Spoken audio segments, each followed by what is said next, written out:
Morning everybody, welcome back to my workshop here. Today we're going to be making a small one-handed spiked mace. For those of you who don't know what it is, it's an old medieval weapon. It's a bat, kind of looks like this. So we're going to be making one of these fresh. And I'm going to show you what you need to make one. They're relatively cheap and inexpensive to make.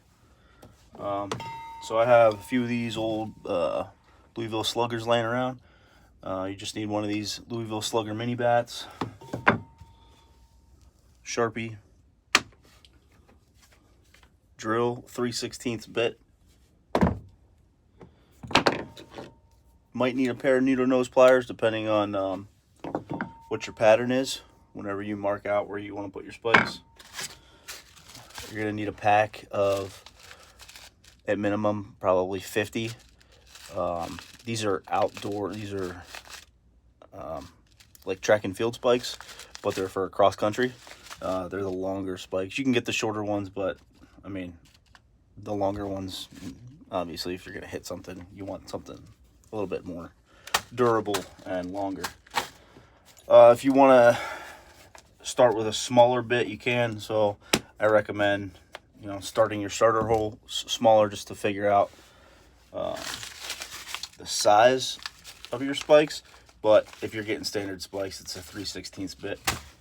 All right, and then this is, it should come with the spikes that you buy, and it just screws the spikes in. All right, if you want to put the after, like, burn effect, like this, on your bat, then you're going to need a blowtorch. That'll be the most expensive thing that you got to buy if you have to buy one. You're also going to need a little bit of 550 cord. I have a spool of black here that I just got, so we're going to go black on this one. Alright, so I kind of already started this. I laid out my pattern, and you guys can lay out your pattern however you want. Just mark where you want to drill your holes. Each dot will be where a spike goes.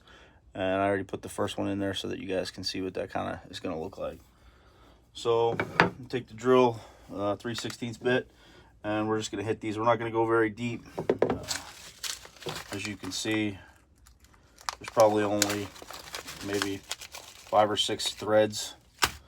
So on these spikes, I'm not sure you can see that there, but there's not that many threads, so we're not going to go super deep. All right, so you only need to go about, I don't know, 1/4 of an inch whenever you're drilling. Take your time.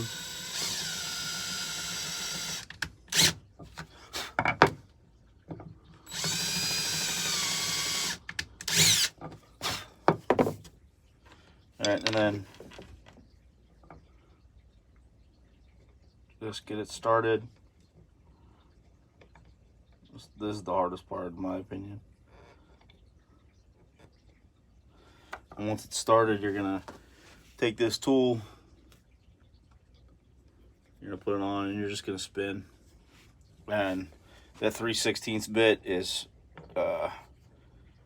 just big enough that it's gonna make this real tight. And you're just gonna take this tool and you're gonna spin it in. Now, depending on your pattern, how tight you want it, you might not be able to use this.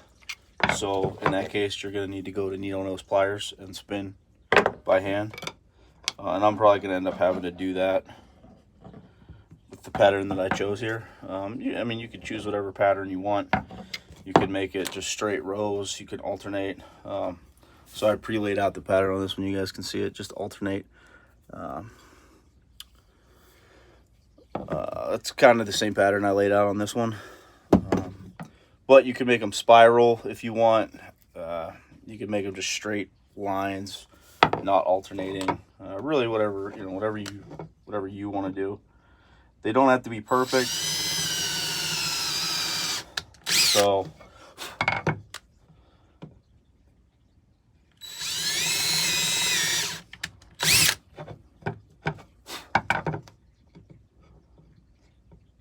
once the first set of 5 or 6 or however many 4 you're gonna put in is in, it makes it real easy to drill because As you can see, the spikes hold the bat from rolling.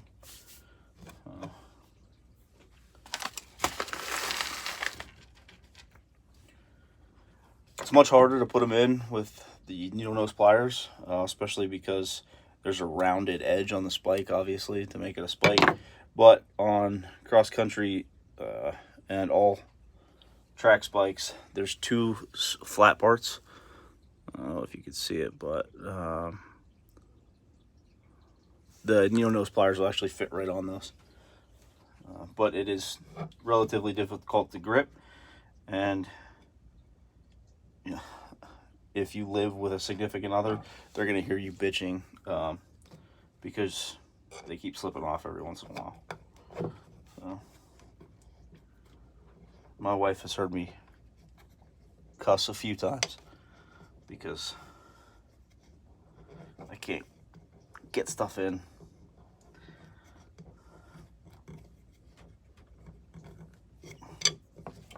Alright, so we're 3 in now.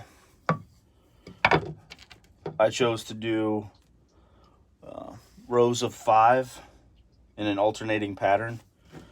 So it'll go 5 like this and then 5 underneath.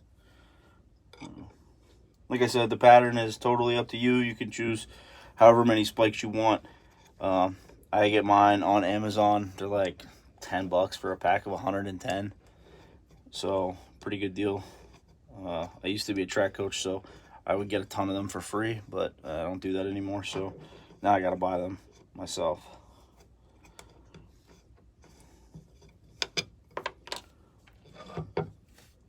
I didn't coach cross country though, so any cross country spikes that I bought for these, I would just buy on my own.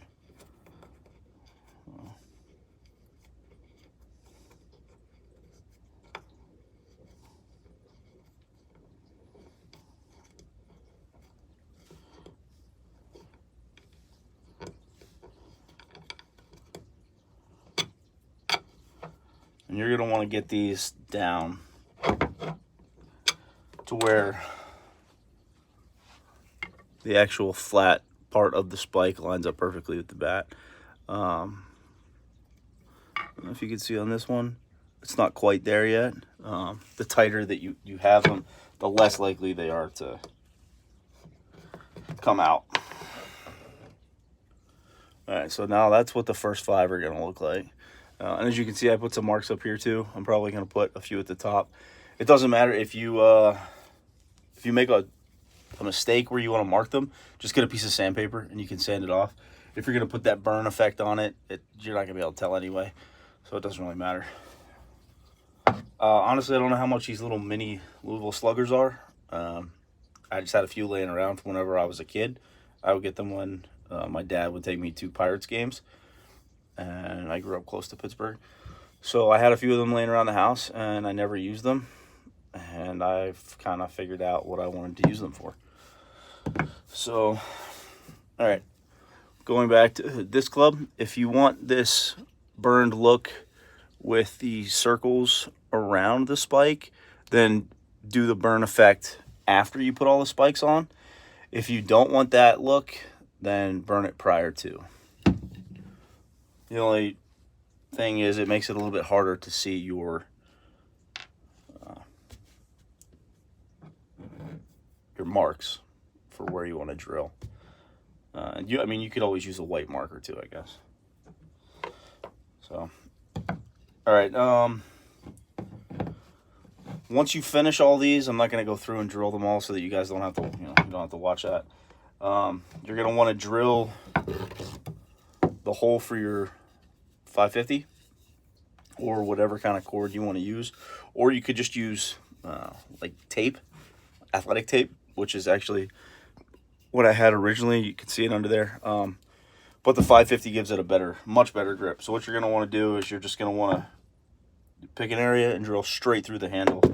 So I would say closer to where it's the thinnest, just go a little bit above that, maybe 1/4 to 1/2 inch down from the very bottom of the bat. And you're just going to want to go straight through.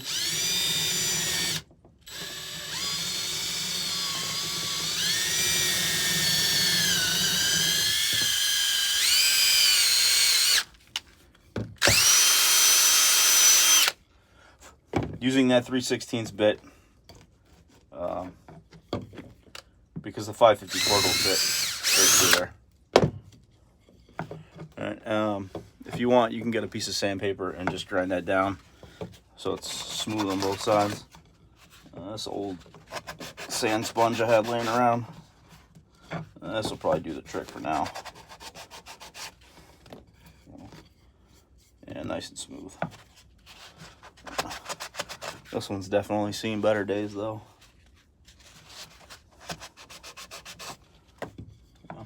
And then you're going to want to take that 550, you're just going to want to thread it through there and take it as high up the handle as you want.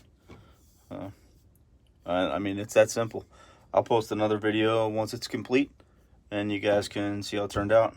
Leave your questions, comments, concerns, and I'll answer them whenever I get a chance to. All right, have a good one.